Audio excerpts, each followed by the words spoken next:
যত বেশি দিন যাচ্ছে তত মনের মধ্যে ভয় এবং খারাপ লাগা শুরু হয়ে যাচ্ছে। কেন বলেন তো? হয়তো মা-বাবা আর বেশিদিন থাকবে না, কয়েকদিনের মধ্যে আবার বাড়িতে চলে যাবে। তখন মনের মধ্যে একটা ভয় কাজ করে। আবার তো একা হয়ে যাবো, আবার কি সবকিছু একা, একা ম্যানেজ করতে পারবো? কারণ প্রায় ১ সপ্তাহ থেকে ১০ দিনের মতো মা-বাবা আমার কাছে ছিল। তো এই একটা অভ্যাস পরিবর্তন হয়ে গেছে না? এখন মনে হয় আবার একা, একা কি পারবো সবকিছু ম্যানেজ করতে? এই একটা ভয় মনের মধ্যে কাজ করে। তো আজকে ভাবলাম একটু ভালো-মন্দ রান্না করি। এই কয়দিন তো কাজের চাপে আর তেমন কোনো কিছুই রান্না করতে পারিনি। আজকে রান্না করব খাসির মাংস। এখানে মা মসলা করে দিচ্ছে। আমি মাকে বলছিলাম যে ব্লেন্ডারে করে ফেলি, কিন্তু সে বলে, "না, আমি পাটাতে বেটে দিচ্ছি। তো বাটা মসলায় রান্না করি।" তারপর হচ্ছে সার বাবা বাজার থেকে খাসির মাংসটা নিয়ে আসছে। আমার পাটাটা এত ভারী আর বড়, যার কারণে আগের বাসাতে তো পাশেই রেখেছিলাম উপরে, আর উঠাতে হয়নি। কিন্তু এই বাসাতে তো উপরে স্ল্যাপের মধ্যে জায়গা নেই, নিচে রাখতে হবে। আমি আসলে জানি না কিভাবে এটা ব্যবহার করব। কারণ অত বড় আর ভারী জিনিস আসলে একা, একা অত উঁচাতে তোলা একটু কঠিন হয়ে যাবে আমার জন্য। দেখা যাক কি করি। ভাবতেছি এটা চেঞ্জ করব বা আরেকটা ছোট দেখে কিনে নেব। তো এখানে আমি খাসির মাংসটা সুন্দর করে পরিষ্কার করে ধুয়ে নেব।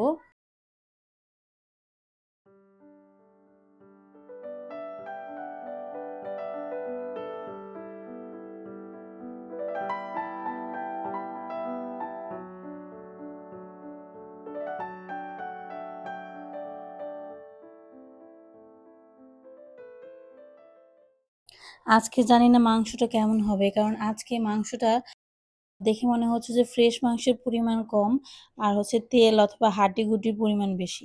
এমনিতে আমার হাড্ডি-গুড্ডি সহ মাংসটাই বেশি পছন্দ। কিন্তু সবসময় আবার এরকম হয় যে শুধু মাংস পড়ে আবার শুধু হাড্ডি পড়ে। আজকে মনে হচ্ছে যে হাড্ডির পরিমাণ একটু বেশি। এখন দেখা যাক খেতে কেমন লাগে। এইদিকে আমার বাবা আর সারার বাবা দুজনে মিলে আমাদের দোকানের যে এক্সট্রা জিনিসপত্রগুলো আমরা এখন বাসায় স্টক করে রেখেছি, ওইগুলা সব বাছাবাছি করতেছে। এখান থেকে কিছু আমরা বিক্রি করব, তাও আবার কেজি দরে। কারণ এখন যেটা হয়েছে যে আমরা চাইছিলাম যে কোনো অনাথ আশ্রম বা আশেপাশের কোনো আছে না যে স্কুল, যেগুলোতে আরকি বাচ্চারা খাতা কলম দিলে সুবিধা হয়। তো সেরকম একটা চাচ্ছিলাম, কিন্তু পেলাম না। একজনের সাথে কথাও বলেছিলাম, তারা বলেছিল নিবে, কিন্তু তারপর আর আসলো না।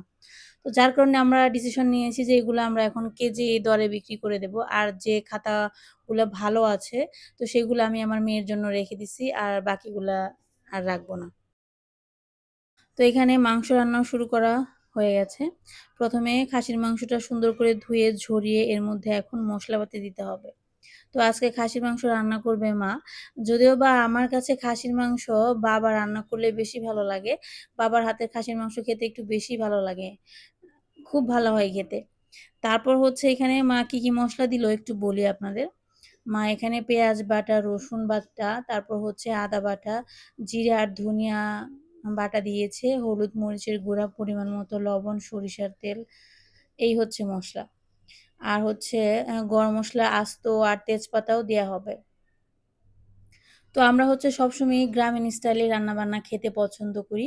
আমার আসলে ইদানিং যেটা হয় যে আমার ওই বাইরের বিরিয়ানি বা যাই বলেন, বাইরের খাবারের চাইতে আমার এই যে ঘরে নিজের হাতে তৈরি করা খাবার যদিও বা স্বাদে একটু কম হোক না কেন, আমার কেন জানি না অন্যরকম এখন তৃপ্তি এবং ভালো লাগা কাজ করে।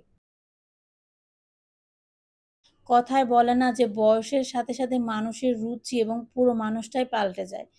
এই কথাটা আমরা যখন, বিশেষ করে আমি যখন কম বয়সী ছিলাম, তখন আশেপাশের মানুষ বলত যে, "এখন তো এটা করছিস না, দেখিস বয়স হলে ঠিকই করবি।" এখন বুঝতে পারতেছি যে তারা যে কথাগুলো বলত আসলেই সত্যি কথা। এখন যেটা হয়েছে যে আমি তখন আসলে যেগুলো জিনিসগুলা ভাবতাম যে এগুলা আমি কখনোই করব না। এখন বয়সের সাথে, সাথে মনে হয় যে ওইগুলা এখন অভ্যাসে পরিণত হয়ে গেছে। এজন্য আমরা কখনো, কখনো ভাবি যে আমরা এই কাজটা আজকে করব না। হয়তো ভবিষ্যতে কোনোদিন সেই কাজটা করার আগ্রহ আমাদের ভেতরে জন্মাবে না। এটা আসলে হয় না। কারণ বয়সের সাথে, সাথে মানুষের চরিত্র এবং আকাঙ্খা সবকিছুই পরিবর্তন হয়ে যায়। তো মা রান্না করতেছে কচুরলতি, বেগুন দিয়ে আর চিংড়ি মাছ দিয়ে। তো ১ম এ চিংড়ি মাছটা হালকা করে ভেজে এর মধ্যে বেগুনটা দিয়ে দিয়েছে। বেগুনটা কেন দিয়েছি সেটা বলি। বেগুনটা দিয়েছি হচ্ছে কচুরলতির পরিমাণে একটু কম আছে। এমনিতে আমি এনেছিলাম ১ কেজির মতো। এখন যদি পুরাটা রান্না করি তাহলে আবার বেশি হয়ে যাবে। আবার যদি অর্ধেক রান্না করি তাহলে একটু পরিমাণে কম হয়ে যায়। তাই ভাবলাম যে একটা বেগুন কেটে চিংড়ি মাছের সাথে যদি দেই তাহলে মনে হয় না খেতে মন্দ লাগবে। এরকম কিন্তু একটু বুদ্ধি খাটিয়ে কাজ মহিলাদের করতেই হয়। কারণ যারা সংসারে রান্নাবান্না করে বা সংসারই করে, অনেক সময় দেখা যায় যে একটা জিনিস আমরা যদি ২ ভাগ করতে চাই তাহলে দেখা যায় যে ২ দিন একরকম হতে চায় না। সেই ক্ষেত্রে আমরা একটু বেগুন বা আলু বা যেকোনো ধরনের অন্য সবজি মিশিয়ে সেটা কিন্তু রান্না করে ফেলে অনায়াসে চালানো যায় আরকি।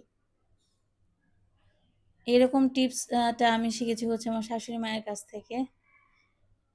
কারণ দেখতাম যখন রান্না করার সময় সবজি অনেক সময় দেখা যেত কম হতো, তখন অন্য সবজির সাথে এড করে সেটা আগে কাজ চালিয়ে নিত। তো সেইটা দেখে, দেখেই আরকি অনেক কিছু শেখা হয়ে গেছে আমার। তারপর হচ্ছে মা এখানে খাসির মাংস রান্নাটা শুরুই করে ফেলল। ১ম এ একটু ফোড়ন দিল, তারপর একটা তেজপাতা। এই তেজপাতা ব্যাপারটা একটা সময় আমার কাছে খুবই খারাপ লাগতো। কারণ তরকারির মধ্যে কালো, কালো হয়ে থাকে। তখন বলতাম যে, "এটা দিয়ে আর কি প্রয়োজন আছে? এটা না দিলেই বা কি হয়?"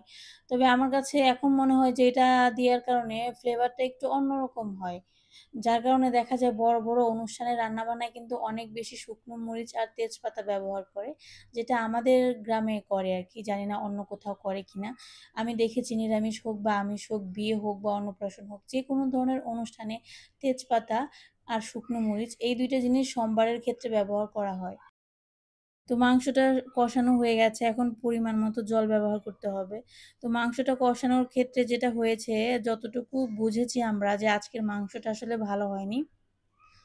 কেন বললাম? কারণটা হচ্ছে যে মাংসটার ক্ষেত্রে যেটা হয়েছিল শুধু হচ্ছে পাখনার পার্ট মেবি ছিল, সামনের পার্টটা ছিল। যার কারণে পুরোটাই মানে হাড্ডি হয়ে গেছে। ফ্রেশ মাংস একদমই কম ছিল আর তেল ছিল অনেক বেশি।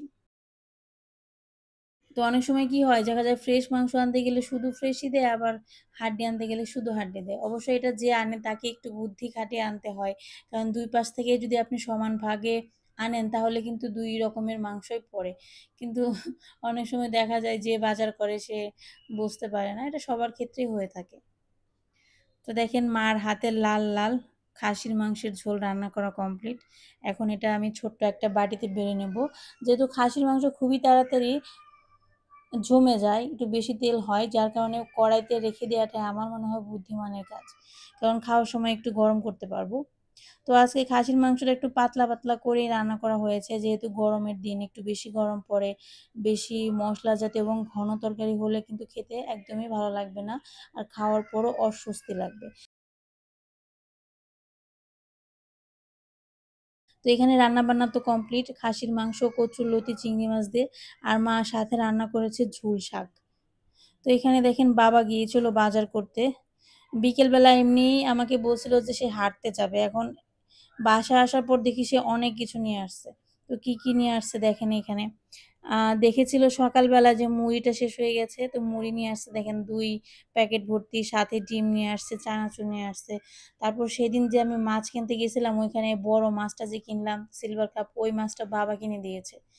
বাবা বলতেছে যে, "আমরা যখন দুজন মিলে থাকি বাড়িতে তখন তো কোনো কিছু বাজার করতে ইচ্ছা করে না বা বাজার করে খেলে তখন এত ভালো লাগে না। তো সেই টাকাটা আমি এখন এখানে খরচ করি তাহলে আমরা সবাই মিলে একটু আনন্দ ফুর্তি করে খেতে পারবো।" তো এই কয়দিন যে বাবা ছিল বলতে গেলে বাবা অনেকদিনই বাজার করেছে। সেদিন মাছ বাজার করেছে, আজকে দেখেন এই যে অনেক কিছু নিয়ে আসছে। মাঝে, মাঝেই বলে আমাকে বলে কি যে, "আমি একটু হাঁটতে বের হবো বা একটু ঘুরতে বের হবো।" এই কথা বলে বের হয়, বের হয়ে তারপরে আসার সময় কিছু না কিছু হাতে করে নিয়ে আসে। এই হচ্ছে ব্যাপার। কি আর করব বলেন? এখন যদি বেশি বকা-টকা দেই না তাহলে আবার তাদের মন খারাপ হয়। আবার তখন বলে, "আমরা দুজনে থাকি একা, একা খেতে ভালো লাগে না। তোদের সাথে খেলে ক্ষতিটা কি?" এরকম। তো সারা বাবা আবার একটা কাঁঠাল নিয়ে আসছে। ভাবতেছি এইটা দিয়ে আজকে সন্ধ্যাবেলা নাস্তা করব। তো এখন হচ্ছে বিকেল বেলা। তো দেখেন বিকেলের দৃশ্যটা কেন দেখাচ্ছি? এটা হচ্ছে বৃষ্টি আসার আগের মুহূর্ত। দেখেন কত সুন্দর। সুন্দর বললেও ভুল হবে। একদমই সুন্দর না।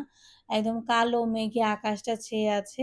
দেখে মনে হচ্ছে এই বুঝি ঝুম করে একটা বৃষ্টি হবে। কিন্তু সৌভাগ্যবশত বৃষ্টির ছিটে ফোঁটাও পড়েনি। শুধুমাত্র মুখ ভার করে আকাশ এক কোণে বসেই ছিল। বৃষ্টিকে আর দেখতে পেলাম না। আর এদিকে সুন্দর একটা বাতাসও ছেড়েছে। আমাদের বিল্ডিং এর পাশে একটা আমড়া গাছ যেটা দেখলে আমি তো ক্রাশ খেয়ে যাই।